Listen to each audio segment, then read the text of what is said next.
And we are back for another casual conversation with the classic. Ladies and gentlemen, boys and girls, I am here with none other than the real deal. And I recently just watched one of your matches where they introduced you as like a WWID Yeah. member, Zayda Future Steel. TV star. Absolutely. Oh, future TV star. They should start Well, introducing that's what you I've like been that. saying. That's true. That's true. How are you doing today? How's everything going? I'm good. By the way, I just want to say, guys, anybody watching this, I'm at Blake's house. He's a photographer, by the way. So if you see these naked women behind me, that's Mia Yim and where is it? Leva Bates. So ignore that. I thought you were just a big Mia Yim and Leva Bates fan. I didn't know. No. It's just I'm at Blake's. My house is way too loud, and I practically live here. So I appreciate it. Okay, I'll break the fourth wall for a second. This is our second time doing this because last time was we tried it and I'm in my car again, and there's no Wi-Fi. So that's why you had to find a space where it was quiet that we could do this, and I appreciate it. And like I said last time, and I'm gonna say it again, we will do this in person next. Yes. Hopefully in Vegas we'll do something quick in person. Weird that we didn't catch each other in Philly, but we will do this in person. We'll get one done in person because we've done this now. What 2022, 2023, 2024? No, I always mess it up. 2023, 2024, 2025. And also, yeah, it has to be a yearly thing. You know, like the Billie Eilish yearly interview she always does. Yeah, this is it. Yeah. No, this is the yearly catch up, and we'll touch on everything that's happened in the past year because it's been a big year for you since the last time we talked. Let's start from the start, and we'll get to now. We'll get to WWEID. I know everyone's looking forward to hear both the details that we can share about that. Japan. Yeah, went to Japan. We talked about this either on the air or off the air, but I remember you saying you want to go to Japan. I also remember when you told me before I was allowed to say anything that you're going to Japan. I know. I think I told you before. Yeah. And then you went to Japan. You went to Marigold. Tell me about the experience and tell me about when you first found out. Oh my God, I found out it was whatever MLW pay-per-view was in February of 2023. No, 2024. My bad.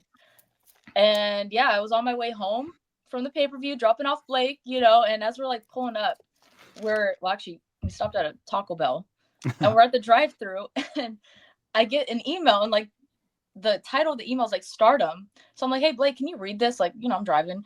And he's just like, we'll talk about this when you're parked or when we get inside. And I'm like, no, like what is it real? Like, I just thought it was a scam. I didn't really think anything of it. And then we get inside, we read it together and it's like, Rossi's starting this all new women's promotion. You want to be a part of it, all this. And I'm like, this sounds fake. Like, all of a sudden this year they're starting a women's promotion and you want me involved now. So I had texted Rebecca Scott, who is best friends with Megan Bain, who just finished up her tour with Stardom, and asked her, was this legit? And lo and behold, it was. And yeah, I found out in February and then left May, I believe. So I knew it for about 3 months before it was publicly announced. So yeah, and I was there for about 4 months actually. Yeah, tell us about being there for 4 months, living in Japan, that extreme change of lifestyle and scenery. How did you react to all of that? How did you react to the changes? What was most shocking to you? Honestly, nothing was really crazy shocking, like culture-wise. Because they didn't have any Taco Bells. They did. Funny enough, Kurikan Hall. Yeah. Every time we'd go to Kurikan Hall, which is like right by the Tokyo Dome, there's like a nice little there's like a TGIF and like a bunch of nice restaurants that I was like, crazy. I know what this is. Yeah, so there is. But, go on. Yeah, so being there, like, by the way, the country is beautiful. It's quiet. It's clean. As someone that loves to be on my own all the time, like walking around every day, just like sightseeing. There's times where I would get lost, but whatever, just Uber back. There is Uber there, by the way, so if all else fails, just Uber back home. But yeah, no, it was beautiful. And then the actual wrestling was cool too. Like, I'm not gonna lie, I'm not gonna be like, oh, Japan was always a dream because of how far-fetched. Like, I thought main eventing WrestleMania was more realistic than ever making it to Japan. So the fact that I got to experience that and wrestle in Kurikan Hall, which is oh my god, and Sumo Hall and Giulia, it was. That doesn't say how was it like wrestling Giulia? Did you learn anything from her in your time wrestling with her? Oh yeah, I wrestled Giulia in her last match. It was like a gauntlet, so it was like in and out. Yeah. I told her we're gonna get a real match soon, Fair enough. But no, but we trained with each other quite a bit. When she first got injured, she still showed up to every training session, all the shows, got to pick her brain, got to ask her for feedback because she did speak a little bit of English. So she gave me a lot of nuggets and just honestly just kept telling me to slow down, like, you're good. You know, you got this. And seeing her on TV now as a champ, I'm like, Giulia, you remember me? That's awesome. That's awesome. One day we will see you guys wrestle each other again, and it'll be Yes. very intriguing. I'm sure you probably saw her recently, but we'll talk about that in a bit here. Yeah, but let's talk a little bit more about Japan before we move on. You had an incredible losing streak there. Justin, are you serious? No, I did not. It was a learning streak. Okay? Okay, a learning streak. But it told a great story, and I feel like the people got to see a different side of Zayda while you were over there because it's a different audience and it's a different, wrestling in Japan is a little different, right? How did you get accustomed to that style, and then also like how did you feel being able to portray this different side of Zayda Steel? I'm gonna be honest. I don't think I ever got accustomed to it because every time I would try to add a little bit more. Or be extra aggressive with my strikes and stuff. I know who I am, and they brought me in knowing who I am. So I felt like I would vent all the time to Blake. I would call him randomly, and he's like, "Hey, you're the foreigner. They brought you in that way for a reason. Just don't try to. Obviously, learn, grow, try to get nuggets here and there from them. That way, when you go back home, you can use it. But overall, I still was the same goofy, annoying Zayda. Just Japan version. But you really turned up the comedic side a little bit. Yeah. So that's what they don't. I quickly realized they don't really have like heels or faces, or at least in Marigold, I didn't feel that way. Like every time I would like try to talk my shit to the crowd, they were just whether they didn't understand or just didn't get my mannerisms or anything. They just were like, oh. So that's when I was like, oh, okay, well. Now I'm just going to have fun and be goofy. And unfortunately, I was kind of stuck to that role. But it is what it is. I mean, we talked about it a little bit before, and it is, part of it might have been the fact that they knew that you weren't going to stick around forever. And I think most companies, when they know that, they're not going to give you the W over the bunch of people that might stick around. But that being said, it was a learning experience. And honestly, like I said, wins and losses do not matter. I'm just happy that I got to say I went to Japan. Lived in Japan. I've never lived on my own, let alone. To your point, when, wins and losses don't matter, and I think a lot of people, when you were in Japan, you tell me if you kind of agree, in terms of I want to say in terms of the wrestling business, but in terms of social media and the fans, your stock started going up. I started seeing more Zayda Steel clips, more people sharing Zayda Steel stuff.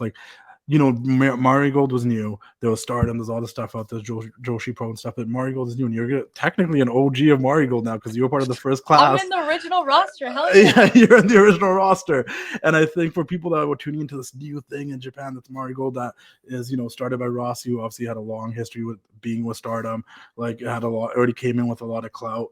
It's super cool, and I think that I helped you a lot without you even knowing. But there were times where even myself, I remember sending you a bunch of motivational stuff, hitting you up, just checking in, hey, how are you doing? And you just be having mini breakdowns. Honestly, going to Japan was the first time, celebrities are like, oh, I need a social media break. The hate is too much. I used to always be like, man, shut up. I can't live without social media. Being in Japan, my first month there was the first time I've really experienced hate. Every time I'd open up X, it would be Zayda Steel sucks and and clip up moments in my match that maybe looked a little sloppy and it was damn guys, but it comes with more eyes on you, so now I'm accustomed to all the hate, so bring it on. You are immune to it, you're ready for it. It's just that's what I mean though. Japan was probably the period where the most eyes were on you and you were getting the most reaction from people on social media. And it's a learning experience. Another thing that was a learning experience, I don't think you did a ton of obviously you've done it here and there on the state side, but when you were in Japan, you actually appeared in a tag team where you guys had a tag team entrance and you guys worked like a tag team and talked like a tag team and cut promos like a tag team. Tell me, I feel like we were just arguing all the time, but it was great though. The chemistry was great. When two people have great banter, it's always great. Tell me about working a tag team and if that's something that you enjoy doing. So honestly, tag team wrestling wasn't something I've ever saw myself being a part of, just because I don't know. I talk a lot, I overshare, I like to just be on You're my just own. the star. Yeah. You're just the And solo then, like, star. Spotlight occasionally I'll have, on like, me.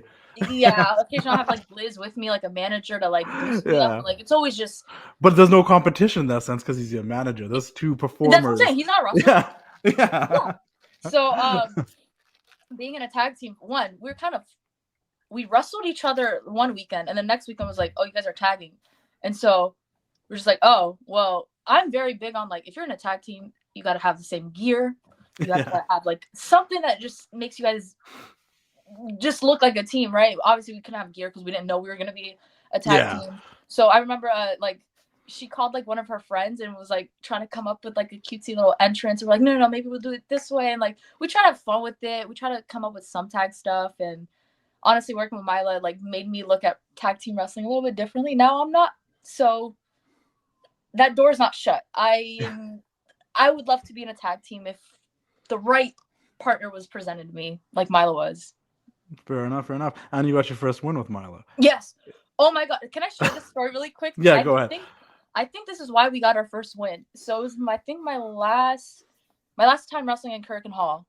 And, you know, WWE was in town doing the tour, and Mila's doing her entrance. I'm just, you know, whatever. I do my entrance. I'm looking around like, oh, Kevin Owens is right up there on the balcony just staring. We make like straight eye contact. So I go back to Mila and I'm like, as our opponents are making their entrance, I'm like, Mila, look up. Kevin Owens is right there. She's like, what? Come to find out, I did not know Mila, like, Kevin Owens is Mila's like favorite wrestler. Like after the match, she's like, dude, his wife follows me on Instagram. Like she knew like everything about him. I'm like, I didn't know that at the time. So I'm like, oh, Kevin Owens is here, whatever, you know, cool. But it definitely put an extra pep in our step that night. So and you guys won the match. And you got your first win. That's awesome. See, like it wasn't a full losing streak. You won. Yeah, eventually. I just need Kevin Owens to watch all my matches, you know? Yeah, and then you'll win. And you know what's so funny? You know, people always tell me I sound like Kevin Owens. It's been happening for years. You do. I don't know. You do. I hear it.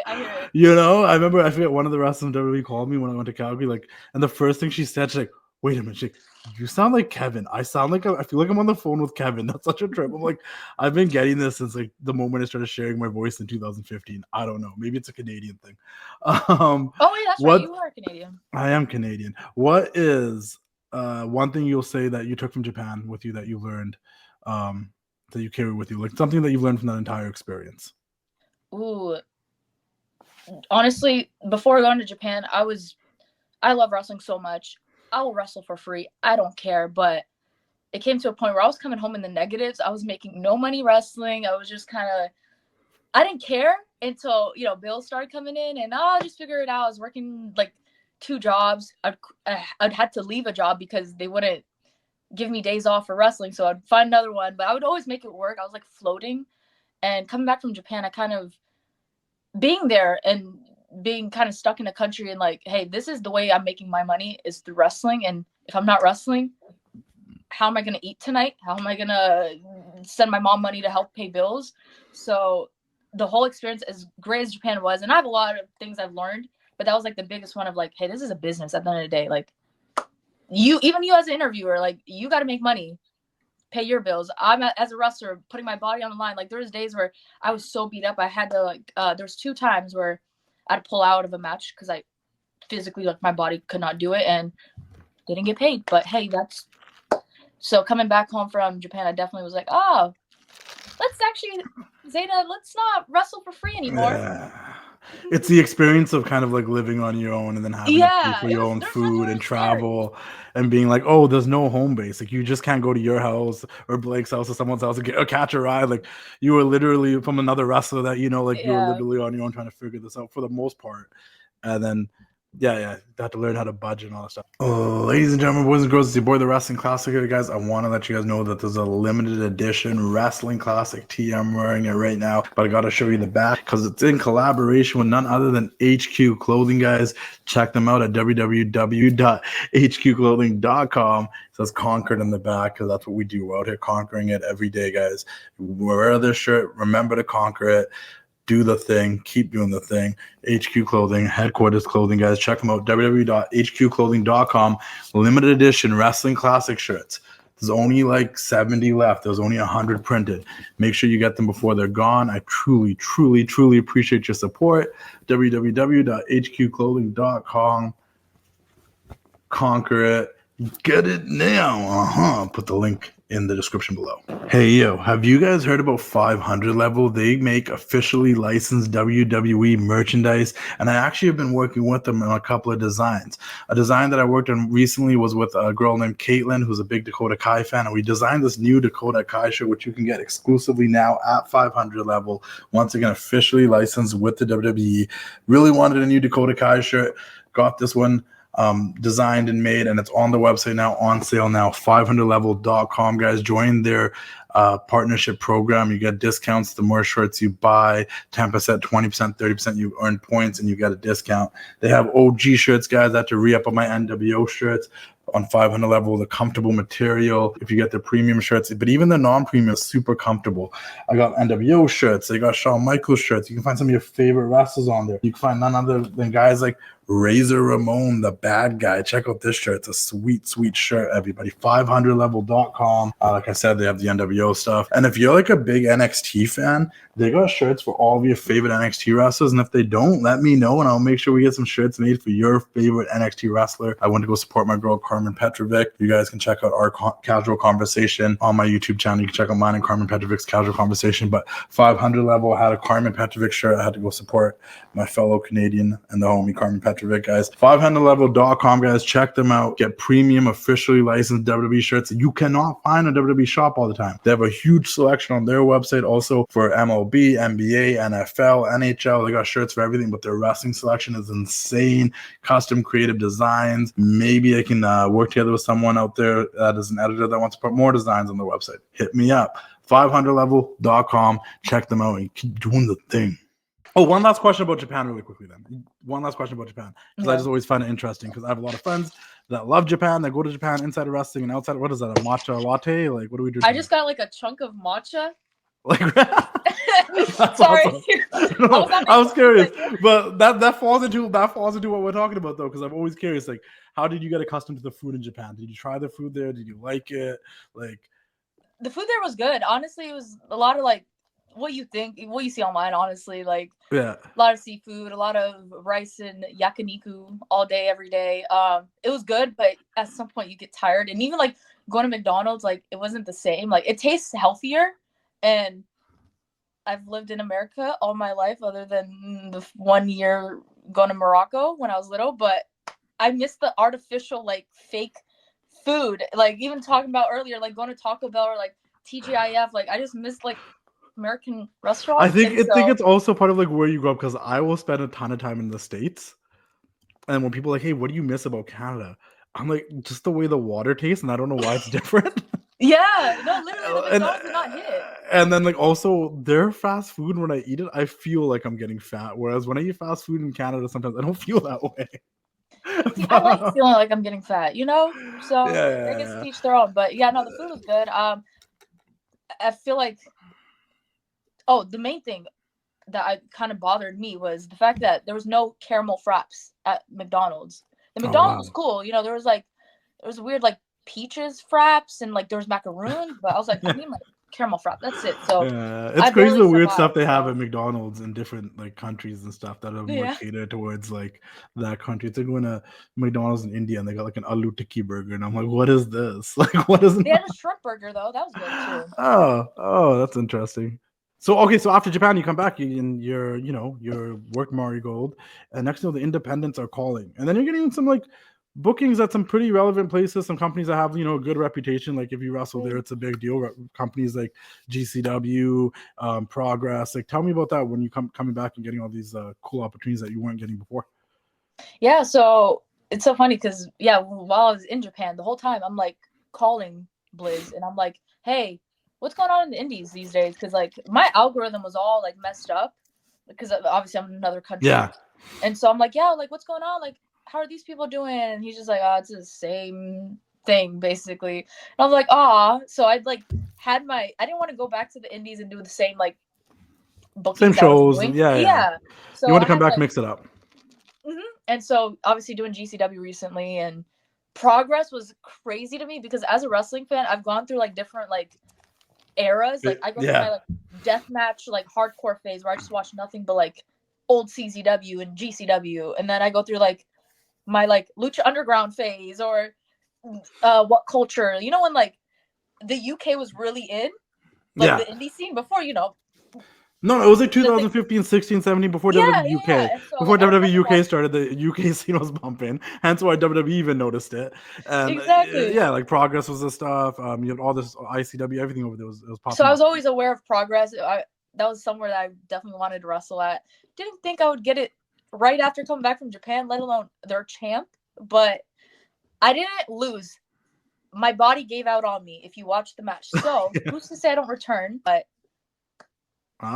you also got to work with Defy, which is, you know, on this coast, a very reputable company that started out here in the Pacific Northwest. It's like, it's cool because you came back, you went to Japan. Do you think going to Japan helped that for you? Like, do you think that helped absolutely. you when you came back? Everyone's like, hey, who's this girl that's been working in this new Marigold company? Absolutely, yeah. The whole Japan is just, I hate using this word because everyone uses it, but like the aura behind Japan really helped me because before then, people kind of just like, oh, Zayda Steel, you know, she slaps people and runs out the ring, and now it's like, oh, Zayda Steel slaps people and runs out the ring, but she's in Japan, so because nothing changed about me other than going to Japan and doing the same thing, and then coming back and knowing my worth, and obviously the WWEID stuff. So yeah, no, there's I'll just say that I'm very right now. There's a lot of other companies I want to work for, and hopefully moves will be made. But right now, I do have like a little list of like I would love to do, you know, Prestige. I still want to go up in Canada where you're at. Hello. Yeah, so, we'll get that. We'll get that happening. We'll do a takeover. Yeah, even doing some stuff in Mexico. I was gonna ask you about that because you wrestle in Japan. I'm like, the other place that usually has a little bit of wrestling lore and tradition is Mexico. Like that's another place where it's like, I would love to go to Mexico. Have you been able to actually go wrestle in England yet? No. Oh, that'd be cool too. I was like, GCW, please send me to. Oh, whatever. Because I know they're going there this weekend. So yeah. Oh, are they? Yeah. But that was cool that they reached out to you. Like once again, like a lot of people, when they even like leave a major company like WWE, like for them to like Matt Cardona is a perfect example of someone that left WWE and made the biggest splash when he showed up at GCW. We saw Ricky Stark show up there a couple of weeks ago, and that popped off on the internet because like, oh, Ricky Stark's in GCW, so it does have the relevancy of like, whoa, like if you show up here, like this is, you know, they try to get the best of the independents and get them there, and for you to be invited to be a part of that card and on those shows, like, that's super cool. Yeah. You got some big matches coming up. But before we get to talk about that, let me talk about a match that you told me that you wanted to have once upon a time. That was against Masha. You went in there injured, black eyes and all, but you had a match with Masha. Tell me about the match with Masha and how was it like working Masha Slamovich? Yes, I went into the match with the black eye. So you know what? Again, I didn't lose. I never lose, as we all know. There's always something going on. Unless you beat me when I'm 100%, it doesn't count. But going into the match, Masha, by the way, she is so cool. I mean, like saying hi to her and was like, hey, what's up? Like, what do you want to do? And we put that match together in seconds. It was like walk and talk. And she's like, hey, like, I asked her, I was like, hey, do you mind if I like chuck you into like a pile of chairs? Because I do that. Yeah. And she was like, yeah, cool. And then can I like do it to you? And I'm like, sure. Because you never know with like, especially now that she's champ, like you never know with like TV stars, like what they want to do, what they'll allow you to do. So she was very giving, let me do whatever. And I mean, she did beat me, but I wasn't 100%. So we're running back. I was supposed to do GCW last week or 2 weeks ago and wrestle her, but I was sick. So the universe wants it to happen. And I think maybe TNA. Maybe. Well, let's talk about that because I was going to ask you about that later, actually. WWE now has a partnership with TNA. You're somewhat in that WWE universe bubble now with this WWEID.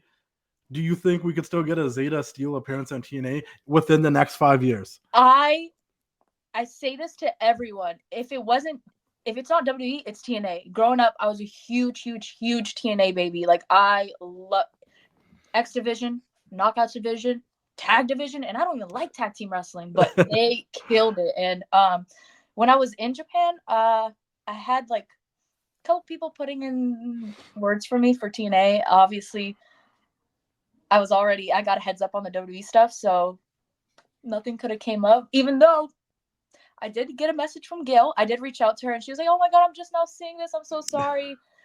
With the whole WWEID stuff, maybe we could still do work business, but we'll she did get back to me. So Gail Kim knows who I am, and maybe we'll see Zayda Steel in TNA. That'd be cool. I mean, let's just work there like you're working the independents and sneak you into TNA somehow, have a match. It'd be cool. Even if I just sweep the ring. Honestly, I just want to say I wrestled or was stepped foot in a TNA ring. You're in the library somewhere else, being in that ring. How important, because I think that's something I want to, like, for other people that are watching this that are coming up that are working the independents that want to maybe get to where you're at, which is probably sounds so weird to you because you're probably like, I'm still like trying to figure out where I'm going, but like, but like people are people that are starting to be like, oh, this girl's got WWEID, she's worked in all these companies, she worked in Japan, like she must be doing something right. How important is it to bet on yourself and just have the courage to slide in DMs and try to reach out to people? Because I feel like a lot of people get intimidated or scared to do that. Yeah. I can say I've done it a lot. And from hearing your stories, you've done it a lot. Yeah. I don't care. Shoot your shot. What's the worst thing you could say? But honestly, when it comes to how fast my name's been growing, I would say a lot of it is the way I go about social media. And even like my YouTube, for example, like I post not all my full matches, but most of my full matches that I'm proud of. Like I posted my match with Brittnie. Yeah. A lot of people found out about me through that, and well, time out. That was a match you guys were promoting, like it was WrestleMania was about to happen, and I was even like, I'm gonna get these girls on the show. We're gonna do something. But yeah, that was us. Like that was us trying to push it. Like for some people, it's like, oh, it's just an independent, like whatever. They're wrestling for a belt. No, we pushed it like, hey, the first ever Dreamwave Women's Champion. It doesn't matter. Like there's no such thing as like a big or small indie. It's however way you present it. Like you brought up Matt Cardona. He does a great, perfect. Literally, it doesn't matter where he's wrestling. He's gonna post a promo. He's gonna tweet about it, promote about it. After the match, you might see a YouTube video from him about it. You never know. But that's, I guess, another way of how I was able to just my stock. Yeah, and like there's like 3-4 things you said that I think are really important. Like just shoot your shot. Worst case scenario, they don't respond or they say no. Mm-hmm. You try to get as much as you can and are allowed to get out there. If you're allowed to post a full match, or you can get away with posting a full match, get those out there. Because it's important to like I said, like I when we originally did this, I said it is true that even from what I know, like if you're reaching out for extra work or you want to, like, even me, if I want to, like, I'm talking to my buddies and they're like, who's the Zayda Steel girl? Why'd you interview her? Why do you always post her? And I'm like, oh, you want to watch your matches? I can actually YouTube your name and matches will come up. That being said, I think just last night I watched the match where you won the Texas Pro World Championship. New Texas, yeah. New Texas, yeah. And I was like, oh, but I was able to do that and I could watch it and I could be like, oh, cool. You know what I mean? So that's important. And then lastly, the other thing that's really important that you said, there's social media does play a big part, right? Every match is as big as you want to make it or not make it. And if the more you're invested in it and the more you're invested with the person you're working with and what you're doing, the more you're going to promote it. I think all those things matter. Talking about a match that you're excited for, that you probably want to make bigger than it is, and you want to promote it and share it. Yes. February 16th, Oshawa, Destiny Wrestling, Aliyah, now Nhooph. You get to wrestle her finally. When we talked last time, you told me how this was one of your dream matches because of similar backgrounds, ethnicity, and seeing a girl that was similar to you on television in WWE, and then it just happened to be. You tell me the story because you just guys happen to be at the same show and now you're wrestling each other. Go ahead. So I don't believe in coincidences. I don't. I manifest, I pray, whatever, right? I believe everything happens for a reason. So what are the odds? I tweet about when Nhooph first got released. Hey, putting it out there. I would love to wrestle my Arab sis. That was my exact tweet. Yeah. My first time wrestling in Canada. First time was her return back. Like, I'm literally on the phone with Blake. Like, yeah, thinking about doing this tonight, whatever. As I'm on the phone with him outside, I'm like, is that Nhooph? That's Nhooph. And I hang up on him, and I'm just like, what are the odds she's there? So, it's like the universe kind of. Me and my friends always joke about the wrestling gods, because every year there's always something, whether it's my first year in wrestling, getting a W tryout, my second year in wrestling, going to Japan. It's always something going on every year so far for me. Yeah. We always joke around that the wrestling gods are always looking out. But yeah, I'm wrestling Nhooph. I'm very excited for Destiny Pro Wrestling. I'm wrestling her for her championship. I don't even care that it's for the championship. Honestly, the fact that I'm just in the ring with her and I get to have that experience, that moment. I just found out we're also the main event. Oh, wow. So, Oh, yeah, wow. we're definitely going in. So if you're not already tuned in, please tune in. I'll hopefully maybe post it if, I get the footage. But, yeah. No, I'm excited. I want to see it. I hope you get to post it. And I think that's Yeah. super cool, guys. If you are in the GTA, the Greater Toronto area, and I'm sure if you are from you guys know about Destiny Pro Wrestling. It's one of the most popular promotions out in Toronto area. Go check it out. February 16th. Nhooph versus the real deal, Zayda Steel. And like I said, I told you before, I was editing a clip the other day with Raquel where I asked her about the people she won tag titles with. And I watched clips of Aliyah in WWE. And I was almost like, man, like, we took her for granted a little bit. Like, she can go. Like, I was watching her do the stuff she's done. Like, she was explosive and she was doing all these cool moves. I'm like, maybe we didn't appreciate her. Like, yeah. You did not get the flowers that you should have. A lot of people kind of just overlooked her, whether because, she was in NXT for so long or, whatever the case may be, because she was in a tag team. I don't know. But if you really do watch her matches, like, the girl was trying to do some innovative stuff. Like, she really was. She was doing like a springboard into like the face busters, like things like I see like Liv Morgan sort of do. Yeah. I'm like, guys. But, yeah. No, so I think it's going to be a really cool match. Hopefully everything goes well. And you brought up the tryout in 2022. This is what I'm just going to quickly shamelessly plug. Guys, if you want to know more about Zayda in terms of like breaking into the business or WWE Tryout and a bunch of other stuff that we talked about, it's in the previous interview we did last year. You can find it in the archives on YouTube or wherever you listen to the TWC show. You can find it in the casual conversation there as well. We talk all about that, which is a good probably like prequel to listen to this because like I said, every year, like you just said, something new's happening. We didn't even talk about the fact that Will Ospreay was at your Masha match. Oh, that's another reason why I lost. Yeah, because Will Ospreay was watching and I was just thrown off. So yeah. Did he give you any advice after the match? Yeah, but I don't want to share them because that's fair. That's fair. No, that's okay. You don't have to. Yeah. I'm not gonna force you to share what you don't want to share on it, but that's cool. Definitely was. Yeah, gave me some stuff. Gave me some stuff. You also are wrestling Deanna pretty soon, which I thought was really cool. I didn't even know that. I'm wrestling her this weekend. This weekend, you're wrestling Deanna Prazo. I'm not even ready. It's a triple threat with. Have you ever wrestled Deanna before? Have you ever been in the same ring? Like no. I know she's from Jersey. talk about like a TNA legend, like. I know. I'm like, I've been just getting crazy matches left and right. This weekend I'm also wrestling Johnny Robbie, who was on was it New Japan Strong? Was she okay? I've seen her. She wrestled Nina. I've seen her wrestle live a handful of times in California when it was. Yes, I'm wrestling her, and then the day after, Deanna Prazo and Hyon. So just Hyon's great too. That's a crazy match. It's a crazy triple threat. That's a crazy. Yeah. It's you, Deanna Prazo, and Hyon. That's nuts. Yeah, so I'm excited for it. Like honestly, I'm just happy that lately I've just been because again before going to Japan, I was kind of wrestling like the same people. And now I'm, switching it up. Masha, Nhooph, freaking, who else am I wrestling next week? I don't even know. Freaking Megan Bain. I'm in a 4-way with her. The first week of February. Is it the first time you guys are wrestling each other? Yes. So that's so cool. With the stories you told of like reaching out to her for advice and her giving you advice and being like an ear you can lean on when you need to know certain things, being able to get in the ring with her is going to be fun. Yes. I'm going from Deanna to Megan Bain, just stacking up on TV names, Yeah, there you go. Talking about TV names, you will be on TV sooner or later because Mrs. WWEID. Let's talk about it. When did you first find out and what was your reaction? And guys, I'm just going to preface this. We can only talk about so much. Yes, we can't give you guys all the tea, but... Not yet, at least. Maybe in the 2026 interview. But Yeah, so I found out when I was in Japan, I got like a email that was like get ready, and the way it was like worded, I thought it was like a reality show. I've never seen anything worded that way. It was like, what is your story to tell and all of it, and I was like, what is this? I'm like, is this a tryout? Like, is this from WWE? I'm so like, so mind you, I'm in Japan, like I want to be in the moment, but I'm getting this email that's like be ready. Yeah, I don't know what to be ready for. So Yeah, I found out officially in end of September, early October that it was the WWEID, and then obviously it was announced end of November, I believe. I didn't know I was gonna be the first announced. Shoot, I'll take that.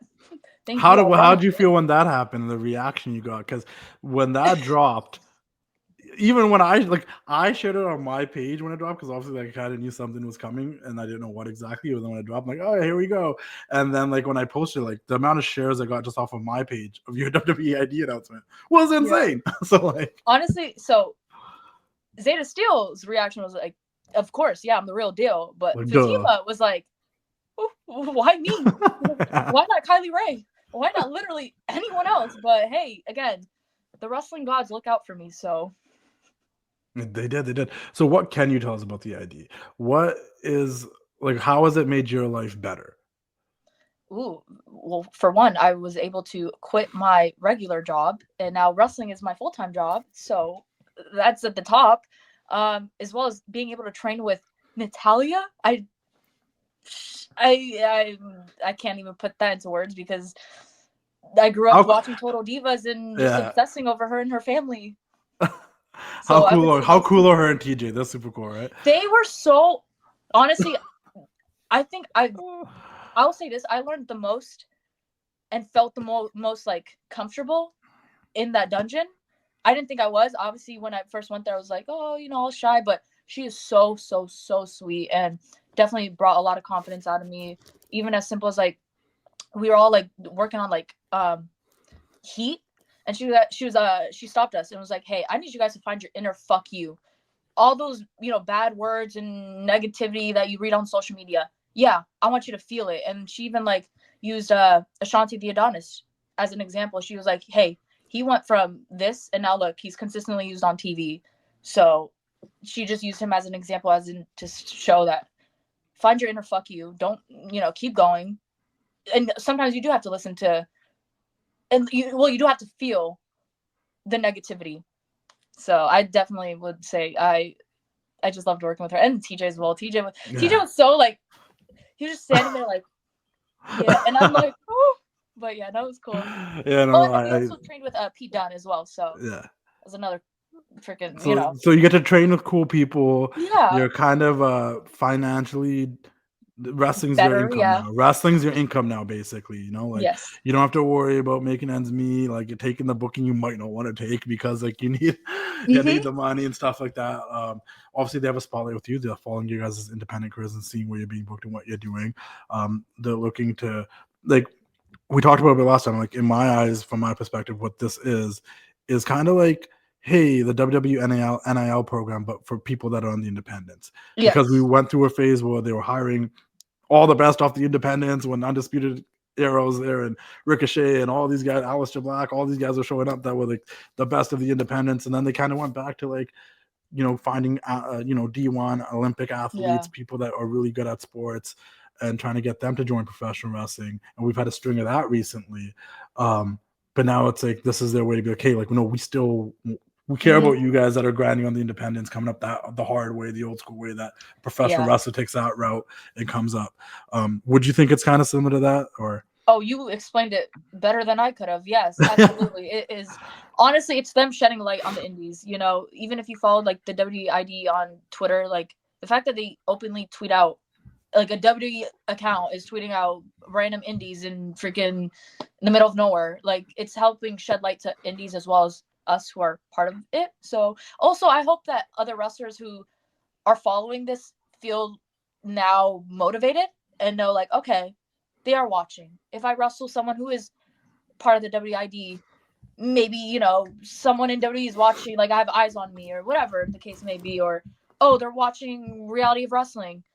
Let me go wrestle there. Or, oh, I've wrestled there. Maybe they have seen a match of mine. So it's good all around for everyone. For sure. And then, yeah, to your point, if you're wrestling an ID superstar, you're working at one of those companies that are in the ID system, like Reality of Wrestling, a motivated independent wrestlers to either go work on those companies or work with these superstars, or when they are working with these wrestlers to like step up their game a little bit. Because I will say, I can, sorry to cut you off. I can share this, that our matches are like being watched by like, we just found out recently, they're like, oh, X-Pac can now like watch your match and give you guys critiques. And I'm like, what the so him Kenny Dijkstra, who works closely with Triple H. Yeah. He's literally in the offices. So we are getting feedback from top people. So that's another plus as well. And we've talked about this a bunch on the air, off the air, whatever. Like, I learned the hard way a bunch of times, and I've told you stories that I can't share here, and you've learned in a unique way that, like, no matter what you think, like, you are being watched. And it might not be like 24/7 surveillance, but they're keeping tabs on people that are doing stuff and, kind of making a noise here or there. Like, they'll keep tabs on them and see what they're doing and what impact they're making, and if it's positive or negative. So even if you're out and you think they're not seeing you or no one's liking your stuff and they don't follow you and stuff, like, they're watching you. I've had a lot of people that don't follow my page that when I talk to them or I hit them up, they're like, "Oh no, I know who you are," and I'm like, "Oh." So we went. A couple of us were at the PC. We got to train there, and funny enough, as I'm there, I'm like, "Oh, saying hi to people," and like, there's a couple. I'm not gonna name names, but there's a good amount of like the girls that were like, "Oh my god, I know who you are. Yeah, I follow you on Instagram, or I've seen you on social media, or whatever." I'm like, "Yeah, you." So yes, we are being. You'd be surprised who knows who you are. Yeah, and then you got like weird, like not weird. I'm like downplaying myself, but then you got people like me that are posting people, and then there's a bunch of people that follow me. So like you're being seen in all different ways. You know what I mean? Like there's so many different ways that like, there's being a spotlight being put on you. So it's good to like try to always put your best foot forward. You did get to spend some time in NXT.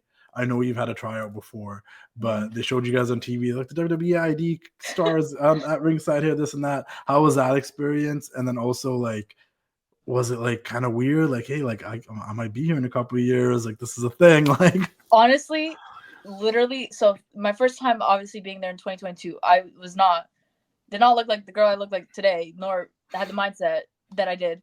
So I went from going there being a nobody to having people, because Kylie Ray was in my tryout. Like I'll say that, and I saw people like a Carmelo or whoever saying hi to Kylie's and all that, right? And I'm just like behind her, like, oh, I'm a nobody. And now being there a couple weeks ago, to have a good amount of people come up to me, know who I am, as well as sitting out in the crowd for the crowd shot. And a couple of the fans are coming up to me saying, "Can I get a photo?" And I'm like, guys, go away. They're about to pan to us. So like within 2 years, I went from nobody knowing who I am to now getting just a couple people. So it gave me a little, I don't want to say my ego, it fed my ego, but it definitely made me proud of myself, as well as watching the show live and being that the ring. There's a fine line between ego and confidence, but probably fed your confidence a bit, where you probably like, oh, I am someone, I am doing something, people are seeing me now and I see it visually. And I said this to you before, like we are at a point now, Zayda, and it even happened when you were at GCW. I did it again, where if you wrestle a match, I will search up your name and there will be pictures and there will be clips already clipped of your entrances, of whatever. And then I'm getting tagged in pictures of you because people know my fans are the best. They clip up literally. I could finish a match, open my phone, and it's like 50 gifts and stuff. Oh my God. You've got in there. You got in a fan base. You created an audience. And I think that's such a big thing, that another thing people can take from your experience and your journey is like, yes, you can be a tremendous wrestler. You can learn all that stuff. You can have a great character. You can do all the moves. You can wrestle the coolest people. But unless you start building yourself as a brand, that's where you get the people to follow you along your journey. And I think you've started building. From what I knew, and you didn't even have 10K followers on Instagram, right? And I was making posts like, let's get Zayda to 10K. And now you have like 20K. Honestly, it's seeing the growth like in real time and like feeling it. It's right now, I can't sit back and think about it too much because then I'll freak out, but it does feel nice. Being super close to the ring the first time in my tryout, because we were able to watch NXT that during the tryout, and being just so scared, like, oh my God, I'm making my entrance, to now I was so excited. I was like, give me the ring already. I'm ready. I'm so, maybe my wrestling might not be the best, but I know what I'm doing in the ring. I'm confident in my abilities on the mic as a character, leading a match. Right now, I think, for as long as I've been wrestling for 2 years, and I think I'm ready, or I feel like I'm ready. And that's good. I mean, and this happens to people, and I'm curious happening. Like, you think about your 2022 tryout, and you think about now, and like timing might have been everything, because you probably feel more ready now than you did then. But at the time, that was probably so devastating. But now you're probably like, oh no, it worked out. Like probably the way it should have. I was not ready back then. It needed to happen. I was not. The fact that I even got a tryout 10 months into just training. I had less than 5 matches. Like, Yeah. I was not discouraged at all. Like I said, everything happens for a reason. And just from going there and being a nobody, being nervous, to going there again and being confident. I was so sad that there was no promo time when they invited us to the PC for the week, because I'm like, okay, yeah, we'll train, but are we gonna do promo classes? Because I don't know. I'm gonna call out Shawn Michaels. Like, like I was telling Blake that I was like, if Shawn Michaels is in the room, I'm sorry, I'm calling him out. Even if he freaking tells me to get out, I'm gonna stand out. And I was kind of upset there was no promo time, but hey, it was super cool to see you. You know what they're doing with you guys now on WWEID's social media, especially on like Twitter, X, like where you guys are cutting promos and doing fun little videos, and they're trying to keep you guys out there for people to see.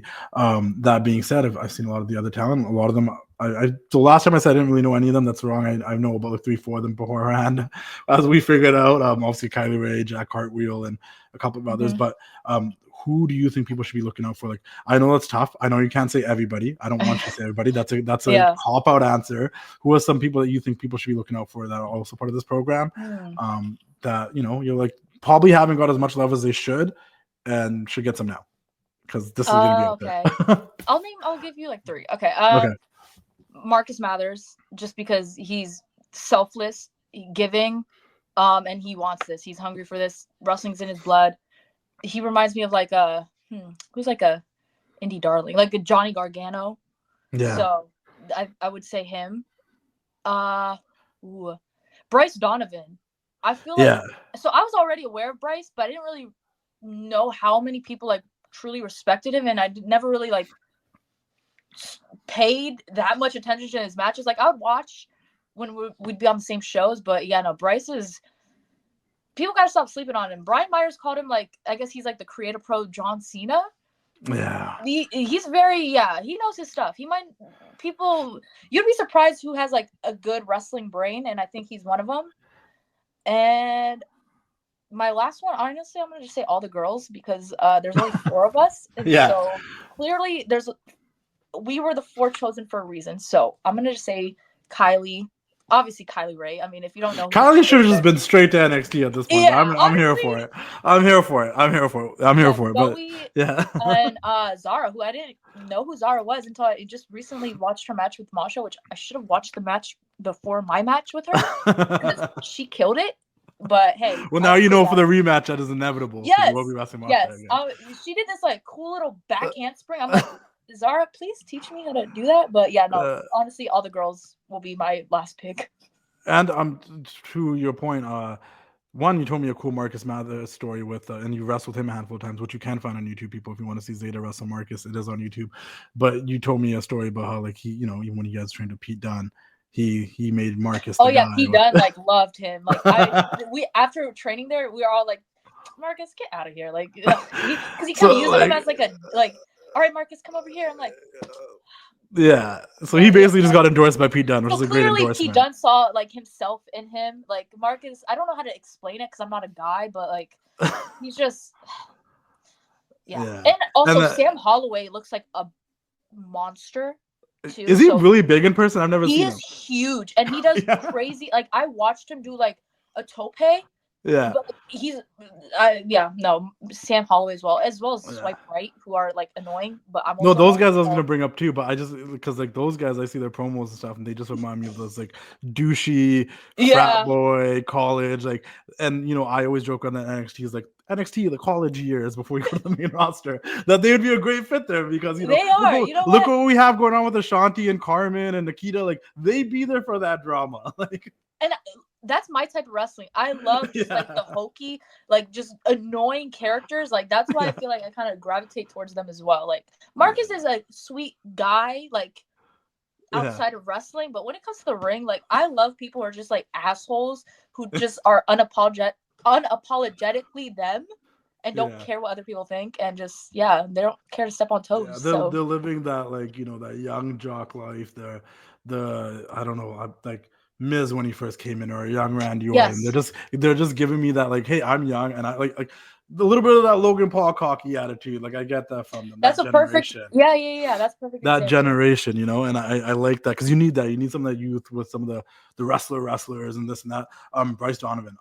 I've told you the story. I'll say it here because I don't really mind sharing it, but he's a Creative Pro guy. First person I went to was Max. I'm like, who was this guy? Am I like, should I be watching stuff? Like, and Max put him over like crazy. MJF. He's like, no, he's really good. This is long overdue. So, if MJF's putting him over, you know, like he's a guy. I think that's it for the WWEID stuff from what we can talk about. I know there's more, but, you know, there's only so much. Just keep in the loop. You know, you'll see some special things. There is stuff coming. That's all we can say. There's stuff coming. Like, keep your eyes out. They're working on stuff. There's stuff coming. It's new. It's something new. They're figuring it out as they go. They're probably even trying stuff that might not work, and they're trying stuff that might work. So that's the reason why they don't want to put anything out there initially, because it's new, right? It's a new program that they're learning themselves. But to have all those people, like you mentioned, like X-Pac, Sean Waltman, or like Kenny Dystra, you know, all these guys like mentoring you guys.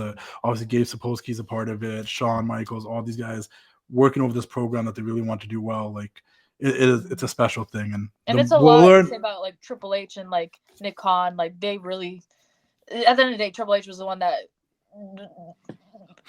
wanted it to happen, because if he didn't, none of us would be here right now. So Triple H, he has a brain, you know. He's plotting some stuff, and it'll always be the thing that he gets it more from the inside, because he was one of the boys, and now because a lot of people are like, oh, they're just looking at the athletes, and it's like, no, guys, no, they're not. Yeah, and then there was that negative conception that this was like their way to, they're trying to stop people in the indies from being on the indies, and it's like, no, like kill the indies or whatever. Yeah, like it's gonna help, because hopefully this makes everyone step up their game, to be honest. And listen, I don't know when. This is just the first class right now. You know, Zayda Steel, first class in Marigold. Zayda Steel, first class in WWE. Zayda Steel in the first women's championship match at Dreamwave. Zayda Steel this, Zayda Steel that. There's a lot. There will be another class soon, so I hope everyone does step up their game. And hopefully they add more people to the WID. I mean, you can't have 100 people at once, so we'll see how it goes. Last three things, and we'll wrap this up. We didn't really talk about this, but I do want to touch on it, and it is going to go all the way back to Japan for a second. When I talked about learning a different style, this and that, and we talked about you becoming more of a comedic wrestler, in that time, did you learn that there is a way you can wrestle a match where less is more, and you don't always have to do everything, and you can get away with it? I literally am a TV wrestler trapped in the indies. I always feel like that's how I feel. I don't do much. Sometimes, if like my match with Marcus, for example, like we had a super indie style, like PWG-esque match, but that was more so because I wanted to do something different. I wanted to adapt to his style with like the Poisoranas and all that. But yeah, no, I don't do much. I don't need to do much. I don't want to get hurt on the indies. 1, 2, you brought up The Miz, which is a perfect example of someone that in the ring really does not do a lot, but yet he has his own talk show, which I would love my own talk show. He, the reality show. He has there's a reason why The Miz, like, his career is like, I feel like what I've tried to base my career off of, because I don't. Well, look at all the accomplishments he has, and a hot wife, and a beautiful family, and just living the life. Like, No, I don't do much, but not saying that I don't know how to do much. I know how to wrestle. I know. Well, that's what I mean. Like, I know you can do crazy stuff, and there's videos and stuff of you doing crazy stuff and having crazy hardcore matches and doing these cool things. But as the year has gone by, like if we're talking from last year to this year, you've learned that you can get away with doing less and still giving people an entertaining show. Being on the indies, like, I'm not trying to like tear anybody else down, because at the end of the day, do you? If you want to, do your crazy 450s and all that, have at it. I've seen people get injured just doing the basics. So, hey, there's no right or wrong way. But me personally, as well as I just like the promos, the character aspects, the hokiness sometimes of my wrestling. So why would I try to be a technical wrestler when that's not even what I like? And being able to tell a story through the characters, and the psychology of it all, just like to take people on a ride without having to work for the cheap pops and the big move and and you can pull them out when necessary. I've seen you do it. So it's not that you can't do it and you haven't done it. You have. It's just one of those situations of like, do I need to? Do I have to? Is this the night to do it? And like I said, I recently had Chelsea Green on the show, and I talked about her about like it's so crazy. Like she just won the Women's United States Championship, and she's such an entertaining character. Yeah, and she even talked about like like how she learned what her place is in WWE, and but she knows who she is, and that's why it's worked for her. And like I'm like, but it's also crazy that you have this independent career that like if people are just in the WWE bubble don't know all the stuff you've already done. Like people were shocked when she fell off the ladder and went through the table, and it's like they clearly didn't watch you on the indies, or they're shocked that you're able to do this and do that. And it's like then they the last week that video was going around of her wrestling Pentagon and Lucha Underground. Everyone's like, what? And it's like it's crazy because it's like I feel like the same thing. There's gonna be a similar thing with you one day where like people are gonna know you for this WWEID stuff and in the WWE and just stuff. Just recently, someone tweeted out the clip of me and Marcus. It was like, oh, Zayda can hoop. And I was like, all I did in the clip was like a Canadian destroyer, but hey, I'll take it. Hey, you can hoop now. I guess I can hoop. But you know what I mean? I'm like, again, being on the indies, like my match with Nhooph, like that's a match I definitely don't want to. That's not the match I'm going to be on my hokey. I'm definitely gonna take that more serious, be in the moment because that means more to me. Just for storyline wise, 2 Arab girls, like I want to put on a good match. But hey, sometimes if I'm wrestling Brittnie and I just want to slap her across the face and not do anything, I will do that too. So yeah. Shout out to Brittnie though, she's back. She had a shout out to Brittnie. Cool. She is back. When she had that little John Cena entrance, I was like, I know how bad she probably. When I first interviewed her, and like I'm like that anti-John Cena guy and my followers know that. I respect the crap out of the guy. I grew up in the era where he was the guy, and I was like, but I remember I interviewed her the first time. I was like, who are your favorite wrestlers? She's like John Cena. I was like. Yeah, a lot of people have been getting injured, so honestly, I'm so happy she's back and she's healthy. Yeah. So no, it's super cool. Last couple of questions wraps up. Goals for 2025. I have like dumb goals, but at the top is to make it TV. Yeah. Any capacity, but then I have like I want to be on the PWI like 500. I was on the women's one. Yeah. I was 100. You want to be on the main one? Yeah, I want to be on the main one. What other goals do I have? I don't know. I have like just dumb ones that I don't want to share because I feel like people are gonna make fun of me for. But I love wrestling, so don't get me wrong. I definitely have like little, but that was like one of mine. But the main one is just to make it to TV, really, and maybe win more gold. Not that I need it, but like, hey, it's nice to have. Not that you need it. You know, when you said the talk show thing, I'm like, they easily could just do the real deal with Zayda Steel, and that could be the show. I want my own talk. I don't care about titles. I don't care about main events. To have your own talk show, that says a lot about you. Like, it really does. But yeah, someone on the independent show let you just test that out and get a taste. What's the deal with Zayda Steel? Yeah, like let her run it one time. Like let's try it out and see how it goes. Maybe if I can get you booked here in Canada, I'll be like, I know. We gotta do a segment. Make a TNA appearance, maybe. In 2025, yeah, we'll put that up there. We'll manifest that. I'm not going to ask you the younger self things. I asked you that in the first interview we did, but because this is round like 3 technically, but round 2, not about your younger self now. But if you could talk to Zayda Steel from last year, before Japan, before WWEID, before all this, what would you tell her? Because I know the Zayda Steel sometimes has little mini breakdowns and needs a little motivation here and there. And I'll send you some stuff to motivate you, even though it sounds like I'm sending you wrestlers, but I'm just like hyping it up. No, I need to hear it. Honestly, literally, I bring him up so many times because I really don't, not that I don't have friends, but it's wrestling. It's hard to like trust people. So no, for sure. Blake, aka my mentor, my manager, my best friend, my ride or die. Like he's the only one I like vent to and like cry to. Because 1, I know he won't go to anyone else. And 2, sometimes you need to let it out. And I'd rather just let it out to one person than like a bunch of others. So you sending me those really meant a lot, by the way. So thank you. And you never know who doesn't actually really care, and then you're just letting it out. Yeah, at least like I know what making fun of you to someone else. Yeah. He cares. So I would tell myself last year, really, stop letting people walk all over you. You know, like I want to say examples, but I'm not. Just stop letting people walk all over you. You know your worth. A lot of people, and the thing is, I know they're walking all over me. I don't want heat. I don't want people to say anything negative. But honestly, I would definitely tell myself last year, like, please stop. Know your worth. Make your money. Stop, wrestling for free. And yeah, that's really it. Because At the end of the day, a lot of places will do you dirty because you allow it to happen. So that's what I would tell myself last year: is you're letting it happen and stop it right now. So. And it's a business. You've built a brand, and to quote good old Cody Rhodes, like I think you've come to a point as of right now, like don't wrong, any second you can make the one wrong step and it could all go away. Yeah. But at this very particular moment, you went from the undesirable to undeniable. Like, and it's hard. Like in wrestling, like you probably know this too. Like, not wanting to express how you feel. Like, when people are like, "Oh, it's wrong," and you're just like, "Oh, keep it to yourself," because you don't want people have a lot of things going on in their life. You don't want to bother them, whether it's, "Hey, promoter, do you think you can da-da-da-da?" Or, "Hey, promoter, I'm on no sleep and driving 8 hours. Oh, no, okay, sorry, I don't want to bother you." So closed mouths don't get fed is all I keep telling myself. Yeah. So no, and I even now something like with that, I'm like, I really don't want to mess this person. I feel like I'm gonna be annoying, but just you have to message. You have to. No one's gonna know unless you say something, right? And then you can't get mad about it months down the road because you didn't say anything. Yes, I'll be venting to Blake. I'll be like, "This promoter did this, this, and this," and he's like, "Well, what did you say?" And I was like, "Nothing." And he's like, "Okay, well, that's on you." Yeah, so I have no one to blame. So that's definitely what I would tell myself last year. That's like the biggest thing, is just speak up for yourself.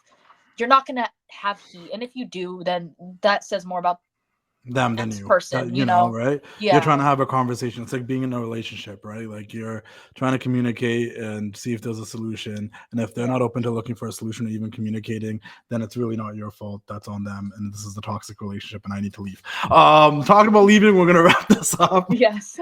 I appreciate you doing this. Obviously, we'll do this again and run this back in 2026. But also, like, if I do see you in person, we'll do something quick in person. Like, maybe a fun, like, rapid fire. Just we'll mix it up and have some fun with it. But maybe I'll let you, I don't know, hit me with a clothesline or something for the people. But let me chop you. like, just super kick me, chop me. We'll figure something out. But everyone, make sure you follow The Real Deal, Zayda Steel. Check out on social media, Instagram, Twitter, a little bit of that TikTok. It's back. All those fun places. YouTube, watch her matches. If you are not familiar with Zayda, I might start a podcast with Blizz. So once we figure out a setup and all of that, so subscribe to me on YouTube. Yeah, we need a little bit more background on this Blizz. We need a little bit more. Yes, we need to get Blizz this photographer with Mia Yim pictures and Leva Bates back here. Like, who is he? Blizz has a lot to tell, which is why I want to start this podcast with him, because he's very much someone that's like works a lot behind the scenes. He's been doing this for almost 20 years. So that's insane. So a lot of people, like, when he comes to me with shows, don't even know that. They're just like, "Oh, he's Zayda's manager, rapper, friend, whatever." I'm like, little did you know. So definitely get Blizz's side on stuff, and he has a lot of stories to tell. So so hopefully that does happen. And that's it, guys. We'll see you guys all next time. We'll check out Zayda Steel, and hopefully next time we have this conversation, talk a little bit more about what's happening to WWEID. Some more stuff will come out, and then we can talk about that. And keep doing the thing. We'll see you all later. See Zayda and TNA. It's time to say goodnight. We sincerely appreciate your patronage and hope we've succeeded in bringing you an enjoyable evening of entertainment. Please drive home carefully and come back again soon. Good night.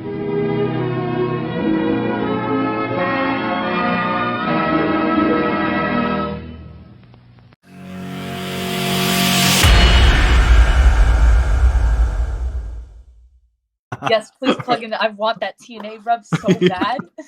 You don't understand. Literally, if it